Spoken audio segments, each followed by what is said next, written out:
Hello and welcome students, Gyanjyoti coaching সেন্টারের পক্ষ থেকে তোমাদের সকলকে আরো একবার স্বাগত।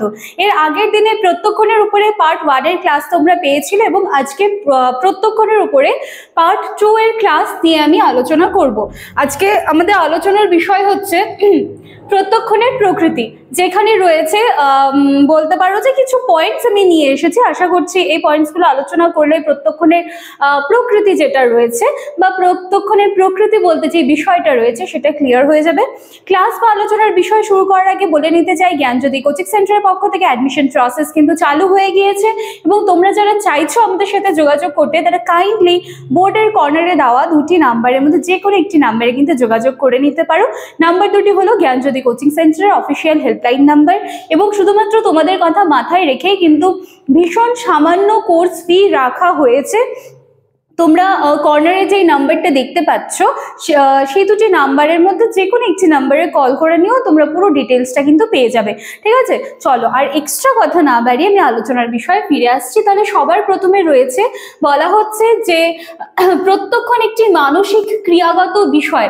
ঠিক আছে, প্রত্যক্ষণ একটি মানসিক ক্রিয়াগত বিষয় যেটা হচ্ছে সংবেদনের মাধ্যমে কিন্তু ঘটে। ঠিক আছে, সংবেদনের মাধ্যমে ঘটে। কারণ কালকে যখন আমরা এই প্রত্যক্ষণ নিয়ে আলোচনা করছিলাম তখন আমরা দেখেছিলাম যে প্রত্যক্ষণ যেটা হচ্ছে সেটা কিন্তু অবশ্যই বা প্রত্যক্ষণ ঘটতে গেলে সংবেদনের প্রয়োজন কিন্তু রয়েছে। সংবেদন ছাড়া কিন্তু প্রত্যক্ষণ সম্ভব নয়। সেজন্য রয়েছে যে মানসিক একটা ক্রিয়াগত বিষয় যা সংবেদনের মাধ্যমে কিন্তু ঘটে থাকে। আচ্ছা, পরবর্তী পয়েন্ট আছে উপস্থাপনমূলক ও পুনরুজ্জীবনমূলক। উপস্থাপনমূলক মানে কি, কোনো বিষয়কে সম্পূর্ণভাবে উপস্থাপন করছে, এবং পুনরুজ্জীবন মানে কোনো একটা বিষয়কে পুনরায় ভাবে আবার জাগ্রত করা বা পুনরায় সেই বিষয়টাকে আবার মনে করিয়ে দেওয়া, এরকম একটা বিষয়। তারপরে রয়েছে সংশ্লেষক প্রক্রিয়া।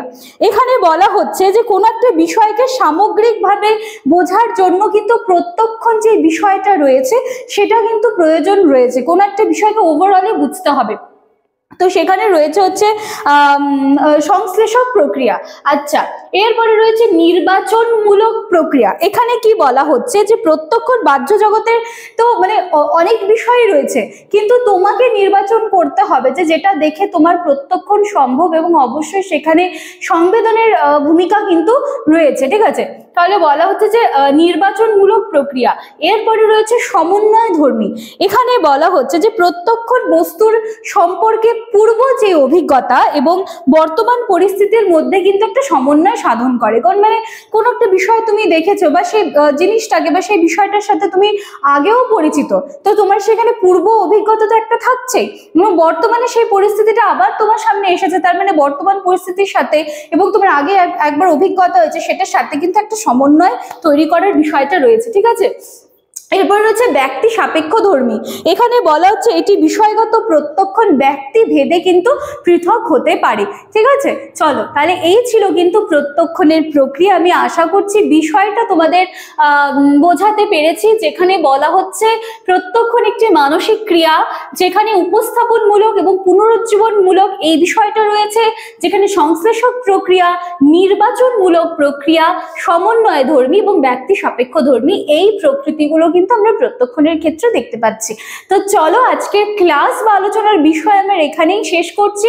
প্রত্যক্ষণ নিয়ে এটা পার্ট 2 এর ক্লাস। আজকে যারা ভিডিওটা দেখবে আমি জানি কিছুই বুঝতে পারবে না, কারণ তোমরা আগের দিনের কনসেপ্টটা ক্লিয়ার করোনি, তাহলে কাইন্ডলি আগের দিনের ভিডিওটাও দেখে আসতে হবে। তো চলো আর বেশি কথা না বাড়ি আমি আজকের ক্লাস এখানে শেষ করছি। দেখা হচ্ছে নেক্সট দিনে নতুন টপিক নিয়ে। Thank you.